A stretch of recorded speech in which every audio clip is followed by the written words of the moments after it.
The sequel to Valve's zombie survival game Left 4 Dead is almost here, and in preparation we went down to the Riflemaker Gallery in London for a unique training session, with lessons in zombie camouflage, frying pan combat, and some little thing known as playing Left 4 Dead 2.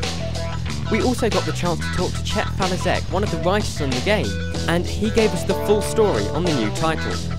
And here's that conversation in full. What's the major changes that's coming with Left 4 Dead 2? There's a ton of them. So we have 4 new survivors, right? That's a real obvious visual one. We go through 5 new campaigns. We also have melee weapons now, so you can hit the infected with an axe, the baseball bat, chainsaws. We have a ton of new weapons as well. So there's new guns. There's new. We have bile in a jar, so you can throw that instead of just the grenade, the pipe bomb. Excuse me. And you know, we also have got 3 new specials. So you've got the spitter, the charger, and the jockey. And you actually get to play those in not just versus, but we have a whole new game mode as well, scavenge. And so that means we have 4 game modes, and they're available in each of the 5 campaigns. We've upped the ante with the AI Director. It's AI Director 2.0. You can actually reconfigure sections of maps. So based on how you played the previous map, it'll actually reconfigure the next section for you. We also have weather effects that come in, so you'll be playing, and all of a sudden the storms will come rushing in, and you'll be claustrophobic, and you can barely see anything, especially if you're playing versus. The infected can just come right up on you and just nail you. And you know, it also can just has this. The AI Director has all these new creatures to throw at you, so how it attacks you and how it plays on you is just even more intense. So it's just a ton of new stuff. It's a huge game. What's your favourite of the melee weapons that have been put into the game?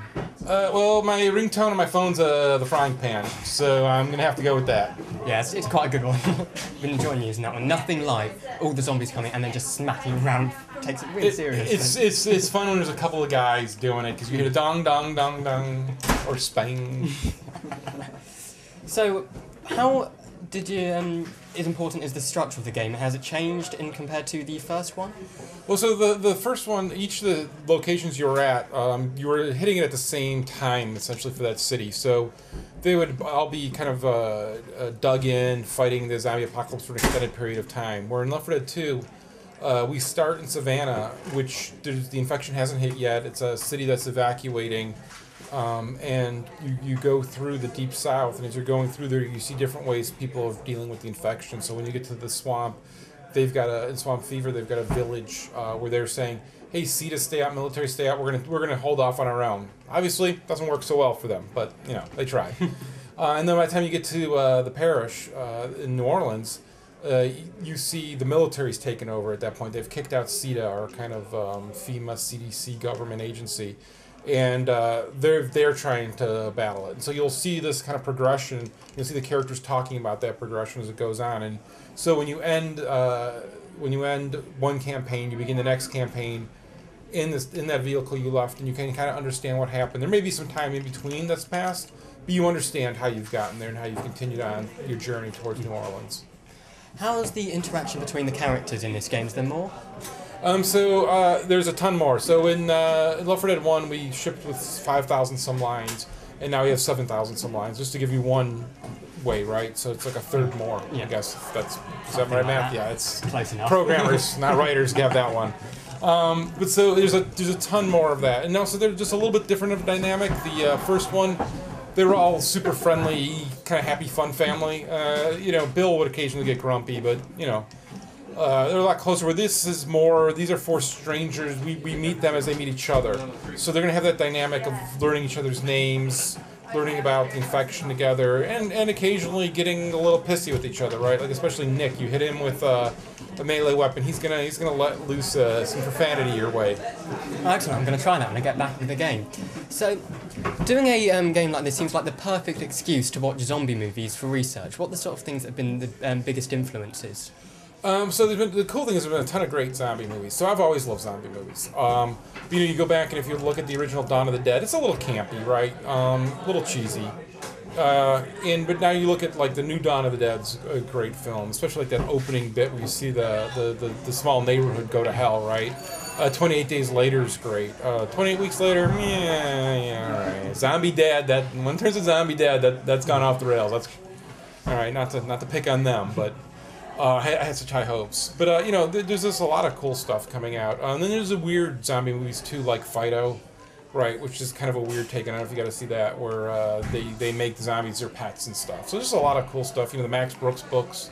Really looking to see World War Z, the movie. That'll be really cool. Zombieland just came out. Really like that. That was fun. So with writing for Left 4 Dead 2, what's the main thing you're doing the time on? The scenarios? Reloading. Or is it Just writing the word reloading like 5,000 times. Is every time going to be unique? Yeah, it's actually 2,000. The 2,000 new lines are actually just the word reloading. But it's different direction to the actors, right? Say intense, say it quietly. Right. No. I'm sorry, what were you saying? No, it's just, so what, is it more spending time on coming up with the scenarios, or is it a lot of time with the dialogue between characters? So, like the scenarios and the world stuff, we all work together. It's a really collaborative effort. So I work really closely with all the level designers. You know, and actually I sit in the room with the level designers and the level artists. We're always talking about the world and what can happen in there and different ideas. And you know, it's that gameplay that kind of drives then the story and what we talk about and everything.